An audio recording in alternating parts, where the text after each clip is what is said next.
જામનગર ખાતે આધાર કાર્ડ અપડેટની કામગીરીમાં ભારે અંધાધૂંધી હોવાના સ્થાનિકો દ્વારા આક્ષેપો કરાયા છે। છેલ્લા 5 દિવસથી પ્રાંત કચેરીએ આધાર અપડેટ માટે આવેલા લોકોને લાંબી કતારોમાં ઊભું રહેવું પડતું હોવાનું સ્થાનિકોએ જણાવ્યું હતું। તેમજ લોકોએ પ્રાંત અધિકારી કચેરી બહાર વિરોધ પ્રદર્શન કર્યું હતું।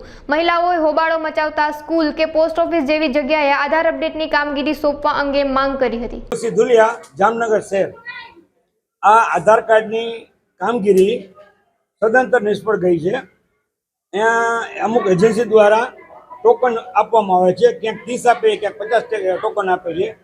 એક વ્યક્તિ કે બાળક કે ભાઈ બહેન હોય એ 8 દિવસ 15 દિવસ સુધી સવારે 5-5 વાગે પણ સેન્ટર પર આવી જાય છે, છતાં એના આધાર કાર્ડની કામગીરી થતી નથી।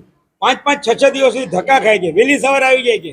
અને આ લોકો લેભાગુ તત્વો એવા આવી ગયા છે કે આધાર કાર્ડની કામગીરીમાં ગરીબ લોકો ખૂબ જ હેરાન પરેશાન થાય છે। અમુકના પગાર રોકાઈ ગયા છે, સ્કૂલમાં આધાર કાર્ડ ફરજિયાત માંગે છે, રાશન કાર્ડમાં આધાર કાર્ડ માંગે છે, દરેક કચેરીઓમાં આધાર કાર્ડ માંગે છે અને આધાર કાર્ડની કામગીરી 5% પણ જામનગર શહેરમાં થતી નથી। આજે જામનગર શહેરમાં અને બહારગામથી આવેલા બધા લોકો સાથે લઈ અને અહીંયા એસડીએમ પ્રાંત અધિકારી સિટી મામલતદાર કચેરીએ રૂબરૂ રજૂઆત કરવા અમે આવ્યા હતા, પણ જવાબદાર અધિકારીઓ અત્રે કોઈ હાજર નથી। આધાર કાર્ડની કામગીરી જામનગર શહેરની મામલતદાર કચેરી ખાતે એક કીટ જે ચાલુ હતી એ લગભગ છેલ્લા 7-8 દિવસથી ઓપરેટરનું આઈડી છે સસ્પેન્ડ થવાના કારણે બંધ પડી હતી। એના માટે જે પ્રોસિજર અને પૂર્તતા કરવાની છે, જે વિગતો અમારે નવા ઓપરેટર માટે મોકલવાની છે, અમે હાલ ગાંધીનગર ખાતે અરજી કરી દીધી છે।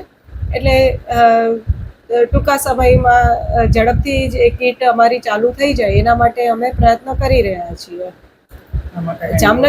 જામનગર શહેરમાં મામલતદાર કચેરી સિવાય મહાનગરપાલિકા હસ્તકની, શિક્ષણ વિભાગ હસ્તકની, બેંકોની પણ ફાળવેલી કીટો છે।